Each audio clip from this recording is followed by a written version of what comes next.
معزز سامعین کرام، السلام علیکم ورحمۃ اللہ تعالی وبرکاتہ۔ الصلاۃ والسلام علیک یا رسول اللہ وعلی آلک واصحابک سیدی یا رسول اللہ صلی اللہ تعالی علیہ وسلم۔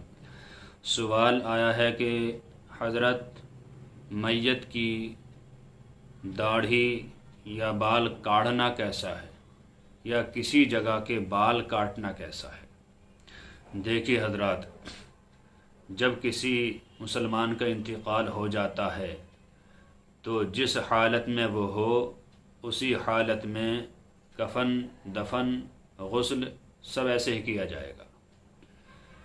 اس کو جس طرح زندہ آدمی کی تزئین ہوتی ہے، مونچھیں تراشی جاتی ہیں یا داڑھی اکسار کی جاتی ہے یا ناخن کاٹے جاتے ہیں، یا جس طرح زندہ آدمی منہ زیر ناف گرفتن صاف کرتا ہے، بغلوں کے بال صاف کرتا ہے، یہ سب قانون مرنے کے بعد ختم ہو جاتے ہیں۔ مردے کی داڑھی کاٹنا، مونچھیں بنانا یا ناخن کاٹنا، بغلوں کے بال صاف کرنا یا نیچے والے بال صاف کرنا، یہ سب کیا ہے؟ منع ہے۔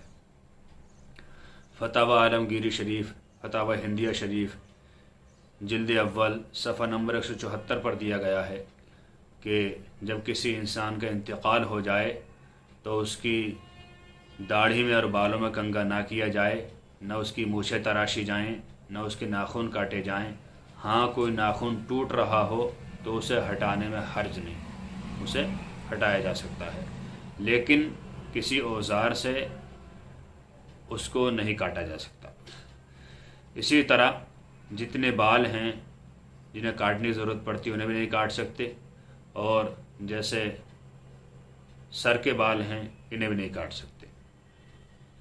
اگر کسی نے ناخن کاٹ دیے یا بال کاٹ دیے یا مونچھیں صاف کر دی تو حکم یہ ہے کہ جتنے بال کاٹے ہوں، ناخن کاٹے ہوں، وہ مردے کی کفن میں رکھ دینے چاہیے۔ امید ہے کہ مسئلہ بآسانی آپ سمجھ گئے ہوں گے۔ جس طرح مسلمان کا انتقال ہو بالکل اسی طرح اسے غسل دینے کے بعد کفن دفن دیا جائے اور بال کاٹنے کی کوشش نہ کی جائے۔ اللہ تعالی سے دعا ہے کہ اللہ تعالی ہمیں صحیح مسائل شرعیہ سیکھتے رہنے کی توفیق عطا فرمائے اور ان پر عمل پیرا ہونے کی توفیق عطا فرمائے۔ السلام علیکم ورحمۃ اللہ، واللہ تعالی عالم بالصواب۔